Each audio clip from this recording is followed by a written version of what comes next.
ॐ अज्ञानतिमिरन्धस्य ज्ञानाञ्जनशलाकया चक्षुरुन्मिलितं येन तस्मै श्रीगुरवे नमः। नमो विष्णुपादाय कृष्णपृष्ठाय भूतले श्रीमते भक्तिवेदान्त स्वामीति नामिने। नमस्ते सरस्वते देवे गौरवाणी प्रचारिणे निर्विशेष शून्यवादी पाश्चात्य देशतारिणे। जय श्री कृष्ण चैतन्य प्रभु नित्यानंद श्री अद्वैत गदाधर शिवासादि गौर भक्तवृंद। हरे कृष्णा कृष्णा कृष्णा हरे हरे, हरे राम राम राम हरे हरे। हरे कृष्णा। तो कल हम लोगों ने देखा था तो भगवद गीता अध्याय 4 श्लोक संख्या 6 तक देखा था। तो 7 से 10 रिसाइट करेंगे। यदा यदा हि धर्मस्य ग्लानिर्भवति भारत अभ्युत्थानम् अधर्मस्य तदात्मानं सृजाम्यहम्। परित्राणाय साधूनां विनाशाय च दुष्कृताम् धर्म संस्थापनार्थाय संभवामि युगे युगे। जन्म कर्म च मे दिव्यम् एवं यो वेति तत्त्वतः त्यक्त्वा देहं पुनर्जन्म नैति मामिति स्वर्जुन। वीतरागभया क्रोधा मन्मया मामुपाश्रिता बहु ज्ञान तपसा पूता मद्भावमागता। तो अभी तक भगवान ने चौथे अध्याय में सबसे पहले भगवान पहले श्लोक में अर्जुन को बताते हैं किस प्रकार से भगवान ने सृष्टि की शुरुआत में ज्ञान इमं विवस्वते योगम प्रोक्तवान हम अव्ययम्। ये ज्ञान भगवान ने सूर्यदेव को दिया था। विवस्वान मनुवे प्राह, विवस्वान ने मनु को दिया। मनुरिक्ष्वा कवे ब्रवीत, मनुर ने इक्ष्वाकु को दिया। तो पहले श्लोक में भगवान ने बताया इस पूरे ब्रह्मांड के all the great teachers of the universe has been my students. ये ब्रह्मांड के जितने महान महान शिक्षक हुए हैं वो सब मेरे विद्यार्थी रहे।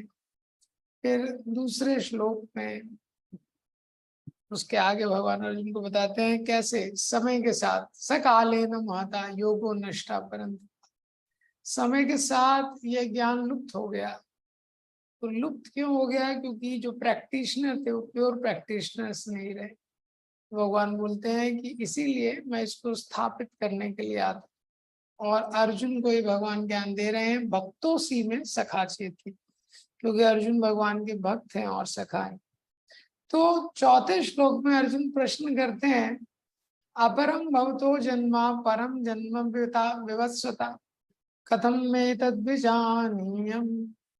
तो अर्जुन प्रश्न करते हैं चौथे श्लोक में कि अपरम भवतो जन्मा परम जन्म विवस्वता, कि सूर्यदेव हमारा जन्म तो अभी हुआ है, आपका जन्म, लेकिन सूर्यदेव का जन्म परम जन्म विवस्वता बहुत पहले हुआ है। कथम एतद विजानीयम, हाउ कैन आई अंडरस्टैंड, मैं इसे कैसे समझ सकता हूँ कि आपने सूर्यदेव को ज्ञान दिया। तो इसके उत्तर में भगवान ने 5वें श्लोक में बोला बहुनी में व्यतीतानि जन्मानि तव अर्जुन। हे अर्जुन, मेरे और तुम्हारे बहुत सारे जन्म हो चुके हैं। माम तु वेद, मुझे सब याद है लेकिन तुम्हें याद नहीं है। फिर 6वें श्लोक में भगवान ने बताया क्योंकि मेरी जो पोजीशन है बहुत स्पेशल है। हाँ, तो प्रभुपाद जी ने 5वें श्लोक के तात्पर्य में लिखा है एक बद्ध जीव और भगवान, बद्ध जीव में कितना भी उच्च कोटि का भक्त क्यों ना हो, जीव और भक्त भगवान में हमेशा अंतर रहता है। वो एक स्तर पे नहीं रहते। जैसे अर्जुन और कृष्ण एक ही रथ पे हैं लेकिन वो एक लेवल पे नहीं है, लेवल दोनों का अलग है। तो 6 वर्ष में भगवान ने अपनी पोजीशन के बारे में बताया कि भगवान की स्थिति कितनी दिव्य है। अजोपि सन्नव्यात्मा भूतानाम ईश्वरोपि सन। तो भगवान बताते हैं कैसे मैं अजन्मा हूँ, सारे जीवों का ईश्वर हूँ, प्रकृतिम स्वामधिष्ठाय संभवामि आत्म मायया। समस्त जीवों का मैं स्वामी हूँ, प्रकृति स्वाम अधिष्ठाय संभवामि आत्म मायया, और अपनी आत्म माया से यहाँ पे मैं प्रकट होता हूँ। तो इस प्रकार से छठवें श्लोक में भगवान ने अपनी दिव्य स्थिति का वर्णन किया, पोजीशन का। अब 7th वर्ष में भगवान अपने डिस्पोजिशन का वर्णन करते हैं। तो 6th श्लोक में बताते हैं कि मैं आता हूँ, और 7th में बताते हैं कि मैं क्यों आता हूँ, कब कब आता हूँ। यदा यदा हि धर्मस्य ग्लानिर्भवति भारत अभ्युत्थानम् धर्मस्य तदात्मानं सृजाम्यहम्। तो भगवान बताते हैं यदा यदा हि धर्मस्य, जब भी, हाँ, जब भी, जहां भी, whenever and wherever, प्रभुपाद ऐसे ट्रांसलेट करते हैं, जब भी और जहां भी धर्मस्य ग्लानि, धर्म की ग्लानि होती है, अभ्युत्थानम अधर्मस्य, अधर्म का अधर्म बढ़ता है, तदात्मानं सृजामि हम, तब तब मैं प्रकट होता हूँ। तो 6th वर्ष में भगवान ने अपनी पोजीशन के बारे में बताया, 7th वर्ष में, 8th वर्ष में भगवान अपनी डिस्पोजिशन के बारे में बता रहे हैं। ये दोनों चीजें जानना बहुत महत्वपूर्ण है। जब हम जानते हैं भगवान कितने महान हैं, तत्व विशेष भगवान के तत्व को जानते हैं कि कितनी दिव्य उनकी स्थिति है, कितनी विशेष उनकी स्थिति है, और डिस्पोजिशन, इतनी दिव्य स्थिति होने के बाद भी भगवान बहुत करुणा में है कि जीवों के लिए बार बार वो यहाँ पे आते हैं, हमारे उद्धार के लिए भगवान को कितनी चिंता है। तो पोजीशन और डिस्पोजिशन, इसका सही सही ज्ञान होने पे व्यक्ति के हृदय में भगवान को शरणागत होने का भाव है, ये प्रबल होता है, इसलिए इसकी व्याख्या की गई है। तो यहाँ पे भगवान बताते हैं कि धर्म की हानि होने पे यहाँ आता हूँ। ये जो धर्म शब्द है, इसका भी अलग अलग तरीके से उपयोग किया गया है, तो इसका हम देखेंगे अभी। और यहाँ पे एक शब्द यूज हुआ है, सृजामी। प्रभुपाद जी अपने तात्पर्य में लिखते हैं कि सृजामी इम्पोर्टेंट वर्ड है। तो सृजामी का मतलब ये नहीं है कि भगवान को किसी ने सृष्टि की है, किसी ने क्रिएट किया है। हाँ? तो भगवान बोलते हैं युगे युगे, हर मिलेनियम में मैं आता हूँ। भगवान का जो शरीर है उसको किसी ने सृष्टि नहीं की है, किसी ने क्रिएट नहीं किया है, भगवान अपने आप प्रकट होते हैं।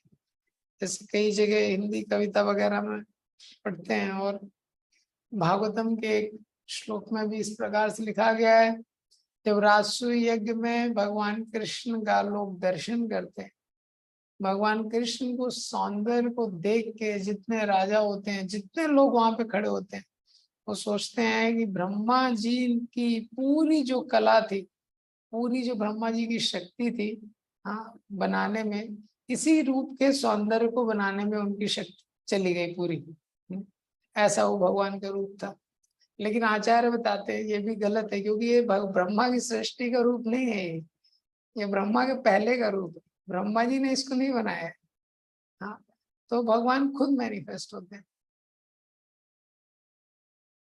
तो इस वर्ष के बारे में बताया है कि ये वर्ष जो है भगवान के हृदय से निकल रहा है। यदा यदा ही धर्मस्य, संस्कृत व्याकरण के अनुरूप गलत होने पे भी भगवान के भाव को सूचित करता है। जब भी, जहां भी, जिस रूप में, जिस समय मेरी आवश्यकता होगी, मैं आऊंगा। तो एक तरीके से तो प्रभुपाद जी ने इसके तात्पर्य में देखिए लिखा है, यद्यपि भगवान कार्यक्रम अनुसार अर्थात ब्रह्मा के एक दिन में 7वें मनु के 28वें युग में द्वापर के अंत में प्रकट होते हैं। तो भगवान का एक शेड्यूल है कब भगवान आते हैं। तो भगवान कब आते हैं, तो ब्रह्मा जी के एक दिन में एक बार आते हैं। ब्रह्मा जी के एक दिन में 7वें मनु, एक दिन में 14 मनु होते हैं ब्रह्मा जी के, तो जो 7वें मनु होते हैं उनके 28वें द्वापर में, 28वें युग में द्वापर के अंत में, तो ये 7वां मनु चल रहा है ब्रह्मा जी के दिन का। इसीलिए हम लोग बोलते हैं कि हम लोग बहुत फॉर्चुनेट हैं। क्यों? क्योंकि ये जो 7वां मनु चल रहा है इसी के 28वें द्वापर युग में। तो एक मनवंतर में 71 दिव्य युग होते हैं। एक दिव्य युग मतलब सत्युग द्वापर त्रेता कलयुग। तो जो 28वां युगा साइकिल होता है उसमें द्वापर के अंत में भगवान आते हैं। तो ये 7वां मनु है। तो बहुत फॉर्चुनेट है हम लोग, इसी में भगवान कृष्ण आए, उनके बाद चैतन्य महाप्रभु आए। ये भगवान का शेड्यूल इनकारनेशन है। लेकिन अगली लाइन में प्रभुपाद जी लिखते हैं किंतु वे इस नियम का पालन करने के लिए बाध्य नहीं है, क्योंकि वे स्वेच्छा से कर्म करने के लिए स्वतंत्र हैं। वो रूल को फॉलो करने के लिए बाउंड नहीं है भगवान। तो भगवान बोल रहे हैं रूल तो यही है भाई कि मैं ब्रह्मा जी के एक दिन में एक बार आता हूँ, लेकिन मेरा हृदय क्या है कि जब जब जरूरत पड़ेगी मैं आऊंगा, जब जब धर्म की ग्लानि होगी, जब जब मेरी जरूरत पड़ेगी तब मैं आऊंगा, भगवान बोल रहे हैं। तो जिस समय आवश्यकता होती है भगवान आते हैं। और भगवान बोलते हैं जिस रूप में आवश्यकता होती है, तो भगवान मत्स्य के रूप में आए, वराह के रूप में आए, कूर्म के रूप में आए, हंस के रूप में आए, हैग्रीव के रूप में आए, नरसिम्ह के रूप में आए। जो भी रूप में मेरे भक्त को मेरी आवश्यकता पड़ेगी मैं उसमें आऊंगा। तो भक्त वात्सल्य का सूचक है। हाँ, ये जो श्लोक है भगवान के भाव को प्रकट कर रहा है कि इतनी उच्च स्थिति में होते हुए भी भगवान की ये डिस्पोजिशन है कि भगवान हमेशा बद्ध जीव को मदद करने के लिए आते हैं।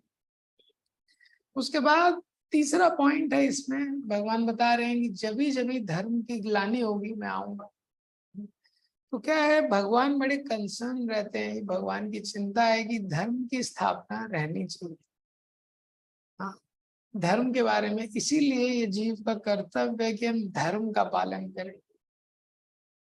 तो भगवान को बैलेंस करना पड़ता है। जैसे ठंड आती है तो हम लोग हीटर चालू कर लेते हैं टेम्परेचर को बैलेंस करने के लिए, रूम हीटर। और गर्मी आती है तो एसी लगा लेते हैं उसको बैलेंस करने के लिए। इसी तरह भगवान को बैलेंस करना पड़ता है कि जब अधर्म बढ़ जाता है तो बैलेंस करने के लिए भगवान को आना पड़ता है। तो ये यहाँ पे बताया जा रहा है कि अधर्म से, अधर्म और धर्म के बैलेंस को मेंटेन करने के लिए हमेशा भगवान आते हैं। दूसरा इसका अंडरस्टैंडिंग आचार्य ने दिया है कि जब जीव भगवान से विमुख हो जाता है वही अधर्म का एक इम्पॉर्टेंट साइन है। अधर्म क्या है, धर्मम तो साक्षात भगवत प्रणीत, जो भगवान को प्रसन्न करता है वो धर्म है।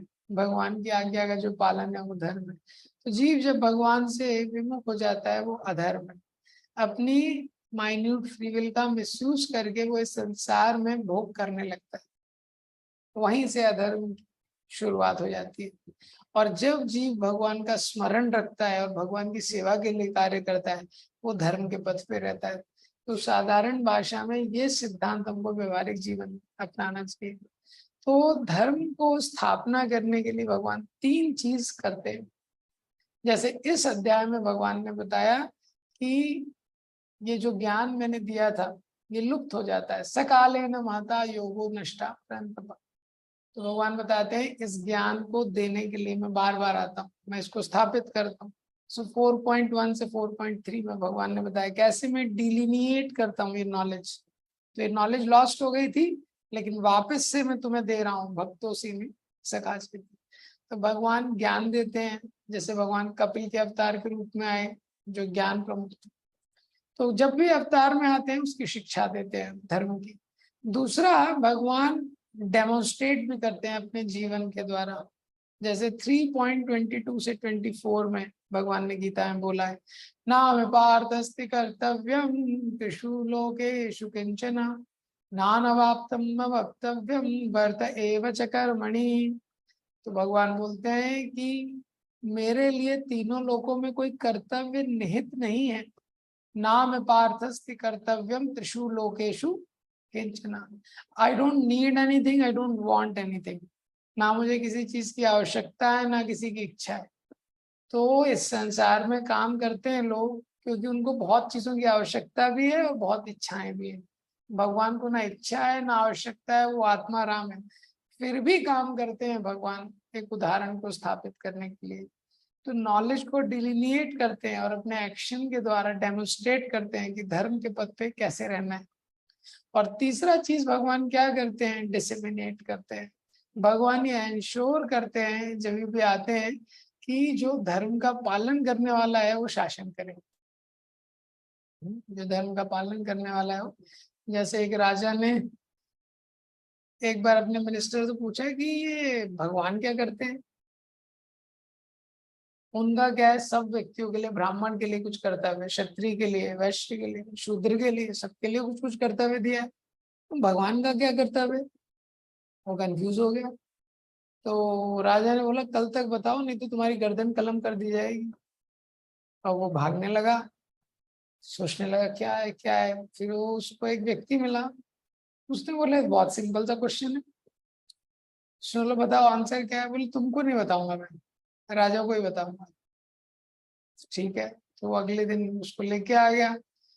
तो उसने, मंत्री ने राजा से बोला महाराज आपका प्रश्न तो बड़ा सरल प्रश्न है, ये व्यक्ति यही है, ये व्यक्ति उत्तर कर देगा, इसको लेके आया हूँ मैं। तो राजा बैठा हुआ तो ऊपर। तो राजा ने बोला अच्छा बताइए कि भगवान का क्या कर्तव्य है, भगवान क्या करते हैं। तो वो व्यक्ति ने बोला अरे आप ऊपर है, मैं नीचे हूँ, ज्ञान ऊपर से नीचे आता है, नीचे से ऊपर नहीं जाता है, तो आपको नीचे आना पड़ेगा पहले। तो राजा बोलता ठीक है। राजा नीचे आ जाता है, ऊपर से सिंहासन से नीचे आता है सीढ़ियों से। ये व्यक्ति ऊपर चला जाता है। फिर वो बोलता है प्रश्न कीजिए। तो राजा बोलता है बताइए भगवान क्या करते हैं। तो बोलता है भगवान यही करते हैं, जो अहंकारी व्यक्ति होता है उसको ऊपर से नीचे ले आते हैं, और जो विनम्र होता है, भगवान के धर्म के आधार पर चल रहा है, उसको नीचे से ऊपर कर देते हैं। जैसे भगवान ने कौरवों की सेना का नाश करके युधिष्ठिर महाराज को राजगद्दी पे बिठाया, रावण का संहार करके विभीषण को बिठाया, बाली की हत्या करके सुग्रीव को बिठाया। ऐसा इसलिए ये धर्म की स्थापना करने का भगवान का, इसलिए विष्णु सहस्त्र नाम में भगवान के बहुत से नाम धर्म से स्टार्ट हो रहे हैं। भगवान का एक नाम भी है धर्म, धर्मा मतलब जो पर्सोनिफिकेशन है, मूर्तिमान है धर्म के। और धर्म विदुत्तमा, जो धर्म के बारे में सबसे ज्यादा जानने वाले हैं, धर्म गुप्त, जो धर्म की रक्षा करने वाले हैं। इस प्रकार से कई भगवान के नाम दिए गए हैं। अब इस तात्पर्य में प्रभुपाद जी 2 पॉइंट और बोलते हैं। भगवान का प्रत्येक अवतार का एक उद्देश्य होता है और उसका वर्णन शास्त्रों में हुआ है। कई बार लोग बोलते हैं बुद्ध जी ने तो वेदों को पालन करने के लिए मना कर दिया, अलग अलग अवतार आते हैं तो ये अलग अलग। तो बुद्ध जी के अवतार का अलग उद्देश्य था, वो भी भगवान के अवतार है, 10 अवतार स्त्रोत में उनका नाम आता है। तो प्रभुपाद जी ने तात्पर्य में लिखा है कि बुद्ध जी के अवतार का क्या उद्देश्य था। बेसिक सिद्धांत प्रभुपाद जी बता रहे हैं, कोई भी इनकारनेशन आता है तो उसका एक उद्देश्य होता है, वो उद्देश्य को पूरा करता है। उस समय की परिस्थिति के अनुसार लोगों का जितना कैपेसिटी रहता है उसके अकॉर्डिंग ज्ञान देते हैं और भगवान की ओर उनको उन्मुख करते हैं। तीसरा पॉइंट और प्रभुपाद जी प्रभुपाद परपोर्ट में बताते हैं कि जरूरी नहीं है कि केवल भारत की धरती में भगवान अवतरित होते हैं। हाँ? तो ये भी कई बार लोग प्रश्न करते हैं अरे सब तो यहीं पे है, ये लगता है इन्हीं लोगों ने सारी स्टोरी बनाई है। हाँ, राम यही है, कृष्ण यही है, सब कुछ यही, बाकी दुनिया में क्या है। तो भगवान तो सारी दुनिया के भगवान है ना, बाकी दुनिया में क्या है। तो भौतिक जो वैदिक संस्कृति के अवशेष आपको पूरे ब्रह्म, पूरे संसार में मिल जाएंगे। और पहले जिसको भारतवर्ष बोला जाता था वो भी पूरी पृथ्वी को कंसिडर किया जाता था। भागवतम के 5वें स्कंद में कॉस्मोलॉजी में इसका वर्णन है। लेकिन समय के साथ चेंज होते होते अभी हम जहाँ पे हैं, जो भी वो स्थिति है वो इंडिया है। लेकिन बहुत सारे विदेशों में भी वैदिक संस्कृति के अंग मिलते हैं। जैसे फ्रांस में एक विग्रह मिला, हाफ मैन हाफ लायन था वो, तो वो कौन से अवतार है? नरसिंह देव के अवतार। ऐसे आर्मेनिया में एक मंदिर है, तो वो बोलते हैं उसको temple of a blue boy, temple of a blue boy. ये ब्लू बॉय कौन है? तो कृष्ण ही है। हाँ, तो वहां पे भी भगवान के छोटे मोटे लीलाएं और लीलाओं के अंश हर जगह हैं। जैसे मलेशिया वगैरह में सब कुछ रामायण से रिलेटेड है, वहां पे जो टर्मिनोलॉजी। तो इस तरह से वैदिक संस्कृति के अंश दुनिया भर में पाए जाते हैं। लेकिन निश्चित रूप से जहाँ पे अभी हम लोग रह रहे हैं, भारत की भूमि बहुत पवित्र भूमि है। यहाँ गंगा है, यहाँ यमुना है, यहाँ वृंदावन है, यहाँ अयोध्या है, यहाँ द्वारका है। इतनी सारी लीला स्थली हैं, तो निश्चित रूप से ये बहुत पवित्र जगह, बहुत पवित्र जगह जहाँ पे भगवान आए हैं। अब 7th श्लोक में जो कारण दिया है भगवान के आने का, ये एक्सटर्नल रीजन है। अब 8th श्लोक में उसको थोड़ा विस्तार से इंटरनल रीजन देते हैं। परित्राणाय साधूनां विनाशाय च दुष्कृतां धर्म संस्थापनार्थाय संभवामि युगे युगे। परित्राणाय साधूनां, साधुओं को डिलीवर करने के लिए, उनका उद्धार करने के लिए, विनाशाय च दुष्कृताम दुष्कृतियों को, दुष्टों का नाश करने के लिए, धर्म संस्थापनार्थाय धर्म की स्थापना करने के लिए, संभवामि युगे युगे, मैं हर युग में आता हूँ। तो परित्राणाय, त्राणाय शब्द का मतलब है डिलीवर करना, उद्धार करना। संसार दावाम नलिनीडलोका त्राणाय कारुण्य घना घनात्म। मंगल आरती में गाते हैं हम, संसार की दावाग्नि में हम जल रहे हैं। हाँ, गुरु महाराज की करुणा से हम ये संसार की दावाग्नि से मुक्त हो सकते हैं। त्राणाय कारुण्य, तो परित्राणाय, परि मतलब कंप्लीटली डिलीवर करना, त्राणाय मीन्स डिलीवर करना या उद्धार करना, परित्राणाय मीन्स कंप्लीटली डिलीवर करना। किसको डिलीवर करना है? साधु नाम, साधुओं को। भगवान के जो भक्त हैं, तितिक्षु आकार होने का जो साधु की परिभाषा दी है, जो भगवान की नित्य सेवा में लगे हैं, ऐसे भक्तों के लिए भगवान आते हैं। और जब आते हैं तो आ ही गए हैं एक बार, विनाशाय च दुष्कृताम, तो साथ में थोड़ा बहुत हाँ दुष्टों का भी नाश हो ही जाता है, एनकाउंटर कर देते हैं भगवान, ये लेकिन सेकेंडरी है। क्योंकि इस पे आचार्य बोलते हैं, अगर धर्म की स्थापना करनी है तो साधु ही कर देंगे, आपको आने की क्या जरूरत है धर्म की स्थापना के लिए। धर्म संस्थापना हेतु साधु व्यवहार, जो साधु का जीवन है वो तो धर्म की स्थापना के लिए ही, तो आपको आने की क्या जरूरत है। और दुष्टों का विनाश करना है, हाँ तो भाई आपकी तो एनर्जी है, दुर्गा देवी इतनी शक्तिशाली है, हाँ काली माता, चंडी माता, वो इतने सारे अस्त्र लिए हुए हैं, तो उसके लिए आपको आने की क्या जरूरत है। तो भगवान के आने का मुख्य कारण ये है, परित्राणाय साधुना, दुष्टों का नाश करना है, तो वो तो हो जाएगा, वो कोई बहुत बड़ी चीज नहीं है। भगवान की कोई भी शक्ति कर देगी, हार्ट अटैक आ जाएगा, वो मर जाएगा। और धर्म की स्थापना कर देनी है तो वो भी साधु लोग कर देंगे। लेकिन परित्राणाय, साधुओं का उद्धार करना, उनको डिलीवर करना, तो साधुओं को उद्धार करने की क्या जरूरत है, वो तो खुद ही भक्ति में लगे हैं, वो तो खुद ही उद्धार हो जाएगा उनका।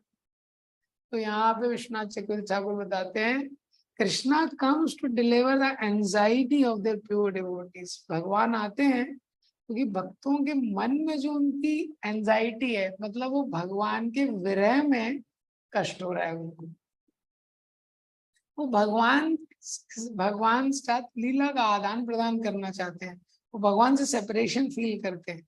तो ऐसे भक्तों के साथ आदान प्रदान करने के लिए भगवान आते हैं। वो वेट कर रहे हैं कब भगवान आएंगे, हाँ कब भगवान का दर्शन होगा, कब भगवान की सेवा का अवसर मिलेगा। ऐसे भक्तों के लिए साथ आदान प्रदान करना, क्योंकि ये कोई दूसरा नहीं कर सकता, ये भगवान के आने का मेन उद्देश्य। जैसे भगवान ने वृंदावन में इतनी मधुर लीलाएं की हैं, इतनी दिव्य लीलाएं की हैं, तो भगवान थे मधुर लीलाएं के बचपन से ही इतना स्पेशल लीला कर रहे हैं।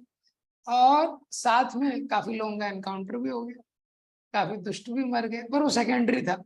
भगवान ने उसको ज्यादा वो नहीं किया। लंच के टाइम पे भूख कम लग, भूख एपेटाइट बढ़ाने के लिए रोज एक एक खिलौने को जो कंस वहां बेचते थे वो तोड़ते रहते। सो परित्राणाय साधुना विनाशाय च दुष्कृता धर्म संस्थापनार्थाय संभवामि युगे युगे। तो धर्म की स्थापना के लिए हर युग में भगवान आते हैं। अब अवतार जो है इसको यहाँ पे एक्सप्लेन किया गया है, अवतरती इति अवतार। हाँ, तो प्रभुपाद जी ने तात्पर्य में 6 तरह के अवतारों के बारे में लिखा हुआ है, आप लोग देख सकते हैं इसको। तात्पर्य में प्रभुपाद जी ने इस परपोर्ट में दिया है, इसके अगले परपोर्ट में मेंशन, इसी परपोर्ट में है आगे, यस दूसरे पैराग्राफ में दिया है। तो प्रभुपाद जी ने तात्पर्य में एक्सप्लेन किया है भगवान क्यों आते हैं पहले पैराग्राफ में, और दूसरे पैराग्राफ में प्रभुपाद जी ने एक्सप्लेन किया, तीसरे पैराग्राफ में अवतार कई तरह के होते हैं। पुरुष अवतार, गुण अवतार, लीला अवतार, शक्तावेश अवतार, मनवंतर अवतार और युग अवतार, तो ये प्रमुख अवतार होते हैं। गुण अवतार मतलब जो एक पर्टिकुलर गुण को सुपरवाइज करते हैं। ब्रह्मा, विष्णु और शिव। ब्रह्मा जी तमोगुण रजोगुण के अधिष्ठाता देव है, विष्णु जी सतोगुण के और शिव जी तमोगुण के। तो शिव जी तमोगुण में नहीं है, वो इग्नोरेंस में नहीं है, वो उसके प्रिसाइडिंग डेमीगॉड हैं जो उसको कंट्रोल करते हैं। ऐसे ही जो ब्रह्मा जी हैं वो पैशन के सुपरवाइज करते हैं। इसी तरह लीला अवतार होता है। हाँ, तो लीला अवतार क्या होता है, जो भगवान आते हैं अलग अलग लीला करने के लिए। तो लीला अवतार, युग अवतार एक भी हो सकता है, लेकिन अंतर क्या है कि जो युग अवतार है वो युग धर्म को टीच करता है युग के शुरू में। तो लीला अवतार है वो कर सकता है और नहीं भी कर सकता है, लेकिन लीला अवतार में लीला होती है। शक्तावेश अवतार होता है, जैसे शक्तावेश अवतार जब भी आते हैं भगवान की एक विशेष शक्ति लेके कुछ जीव आते हैं। हाँ, तो उनको शक्तावेश अवतार बोलते हैं। जैसे परशुराम वगैरह को शक्तावेश अवतार। मनवंतर अवतार, हर मनवंतर में भी एक अवतार होता है। जैसे 8वें स्कंद में भागवतम के 14 मनवंतर में कौन कौन से अवतार आए, तो यज्ञ का अवतार है, हरि का अवतार है जिन्होंने गजेंद्र की रक्षा की, उनकी लीला बताई हुई है। तो ये सारे 6 तरह के अवतार इनके बारे में शॉर्ट में बताया है। गुण अवतार जो गुण को सुपरवाइज करते हैं। उसके बाद पुरुष अवतार कौन है, गर्भोदक्षाई जो महाविष्णु होते हैं, या गर्भोदक्षाई विष्णु, महाविष्णु, शिरोदक्षाई विष्णु या गर्भोदक्षाई विष्णु और कारणोदक्षाई विष्णु, ये जो 3 है ये पुरुष अवतार है। और शक्तावेश अवतार परशुराम आदि, जीसस के लिए भी ये बोलते हैं। मनवंतर अवतार जो हर मनवंतर में एक बार आते हैं, और युग अवतार जो युग धर्म की स्थापना करने आते हैं। तो भगवान यहाँ पे आते हैं, तो जब आते हैं तो अधर्म का नाश करते हैं, यहाँ पे आके काफी सारी लीलाएं करते हैं और जीवों को आकर्षित करते हैं उन लीलाओं के द्वारा, जिससे वो भगवान के धाम पे जा सके। तो ये 2 महत्वपूर्ण उद्देश्य हैं। तो भगवान आते हैं 2 चीजें इंपॉर्टेंट लेसन जीवों को देने के लिए। पहला, भगवान यहाँ पे रिफॉर्मेशन करते हैं, अधर्म को डाउन करते हैं, धर्म को ऊपर उठाते हैं। दूसरा, यहाँ से आध्यात्मिक जगत जाने के लिए एडवर्टाइजमेंट करते हैं। So Krishna comes to transform this world and inspire the living entities to transcend the world. 2 things. Krishna comes to transform this world and inspire the living entities to transcend the world.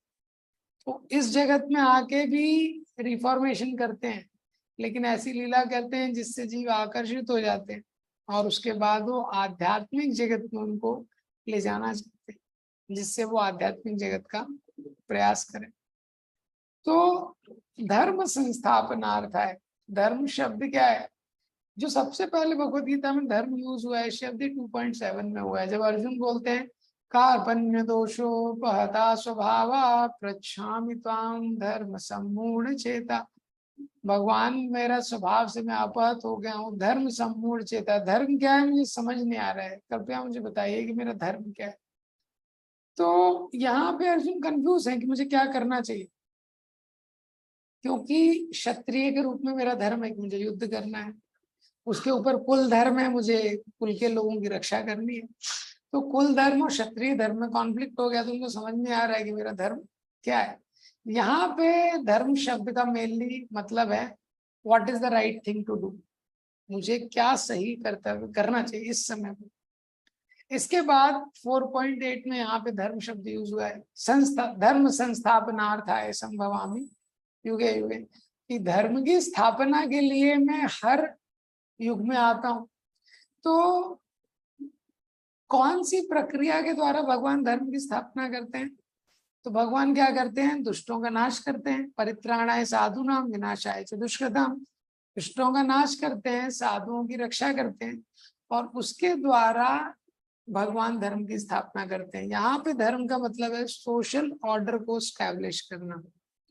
जैसे भगवान कौरवों का संहार करते हैं, युधिष्ठिर महाराज की government आती है, ठीक है, रावण की गवर्नमेंट जाती है, विभीषण की गवर्नमेंट आती है, और बाली की गवर्नमेंट जाती है, सुग्रीव की गवर्नमेंट आती है। तो यहाँ का मतलब, धर्म का मतलब क्या है कि सोशल ऑर्डर को स्टैब्लिश करना, वो जो वर्णाश्रम धर्म है उसको स्टैब्लिश करना। तो यहाँ पे धर्म का सिद्धांत इस तरीके से, तो एक है इंडिविजुअल लेवल पे जो धर्म होता है जिसको ड्यूटी बोलते हैं, और एक है जो ग्लोबल लेवल पे होता है। तो एक है व्यक्ति को क्या सही करना है क्या गलत करना है उसका अंडरस्टैंडिंग होना चाहिए। दूसरा क्या है, समाज में भी चीज कैसे सही होगी या गलत होगी। हाँ, धर्म को व्यक्तिगत लेवल पे स्टैब्लिश करना और सामाजिक लेवल पे, दोनों भगवान करते हैं। तो इसके बाद 9वें श्लोक में भगवान बताते हैं कि अगर कोई मुझे जान लेता है तो उसका फल क्या होगा। जन्म कर्म च मे दिव्यम एवं यो वेति तत्वता त्यक्त्वा देहं पुनर्जन्म न एति नैति मामेति सो अर्जुन। यहाँ भगवान बोल रहे हैं जन्म कर्म च मे दिव्यम, मेरा जो जन्म है और मेरा जो कर्म है साधारण नहीं, ये दिव्य है। दिव्य शब्द का अर्थ क्या है, दिव्य मतलब जो इस लोक से संबंधित नहीं है, ऊपर के लोग परलौकिक है जो। हाँ, तो जन्म और कर्म ये दिव्य है। एवं यो वेति तत्वता, इसको जो तत्वता समझ लेता है, तो त्यक्त्वा देहम, ये देह को छोड़ने के बाद पुनर्जन्म, पुनर्जन्म नैति, उसको पुनर्जन्म नहीं लेना पड़ेगा। ये बहुत फेमस श्लोक है, प्रभुपाद जी ने इसको बहुत जगह कोट किया है हमेशा इस वर्ष को। तो भगवान यहाँ पे बोल रहे हैं कि जो मेरे तत्व को, मेरे जन्म और कर्म के तत्व को समझ जाता है तो उसको पुनर्जन्म नहीं लेना पड़ेगा। तो भगवान ने सेकंड चैप्टर में भी इसको इंडिकेट किया है, जब भगवान बोलते हैं पदम गच्छन्ति अनामयम, 2.51 के अराउंड है शायद वो श्लोक। तो वहां भगवान बोलते हैं कि ऐसा जो व्यक्ति है वो उस अनामय पद को प्राप्त करता है। लेकिन वो अनामय पद क्या है, अमय मीन्स डिसीज, अनामय मीन्स नो डिसीज। आध्यात्मिक जगत एक ऐसा है, कोई दुख नहीं है वहां, वैकुंठ है, यहाँ कोई कुंठा नहीं है, कोई एंजाइटी नहीं। तो वो अनामय पद क्या है वो भगवान ने सेकंड चैप्टर में नहीं बताया, वो भगवान यहाँ बता रहे। तो भगवान बोल रहे हैं जन्म कर्म च मे दिव्यम, जो मेरे जन्म और कर्म के तत्व को जानता है तो शरीर छोड़ने के बाद वो एक ऐसे लोक को जाता है जहां उसको जन्म, वापस से जन्म नहीं लेना पड़ता है। तो सबसे लोएस्ट लेवल है जो पृथ्वी है, सपोज ये एक लेवल है, टेरेस्ट्रियल लेवल बोलते हैं इसको। इसके ऊपर का लेवल है जो सेलेस्टियल लेवल है, जो हेवनली है, स्वर्ग आदि जो लोग, और स्वर्ग आदि जो लोग हैं लेकिन वो भी तीनों गुणों से परे नहीं है। इसके ऊपर जो लेवल है वो स्पिरिचुअल लेवल है जो तीनों गुणों के परे है, उसको भगवान यहाँ पे दिव्य बोल रहे हैं। तो जो दिव्य शब्द है कई बार स्वर्ग आदि लोगों के लिए भी यूज हो सकता है, लेकिन यहाँ पे जो भगवान बोल रहे हैं जन्म कर्म जमे दिव्यम, भगवान बता रहे हैं जो स्पिरिचुअल लेवल है, जो तीसरे स्तर का लेवल है। तो भगवान इस संसार में आते हैं, संसार में आके बहुत मधुर लीलाएं करते हैं, लेकिन भगवान की जो स्थिति है वो बहुत विशेष रहती है। तो भगवान का जन्म दिव्य है।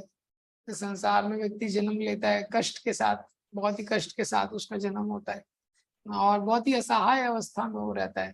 तो भगवान ने जब जन्म लिया सबसे पहले वसुदेव के मन में आए, वसुदेव के मन के बाद देवकी के गर्भ में प्रवेश किया।